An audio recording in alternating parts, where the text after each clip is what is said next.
जब मैं वहाँ खड़ा था मुझे हाय दोस्तों, आज हम देखें लोग बैठ जाते हैं।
हाक न रहने 11 को तो मनु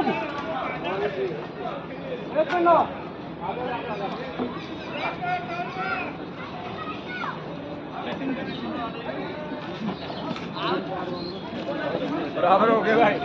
इतना भी जो मैच बनाया वो राजेंद्र ने बनाया है। इतने भी जो रन बनाया राजेंद्र ने आगे आया है। आउट हो गया ना, खेलने होगा नहीं आया। प्रेम को नहीं उतारना चाहिए, बॉल काट दिया। वो नहीं, मैंने आधी दोनों देते ब्लैक मैच आ गया हमारे पास। हाँ मैच आ गया।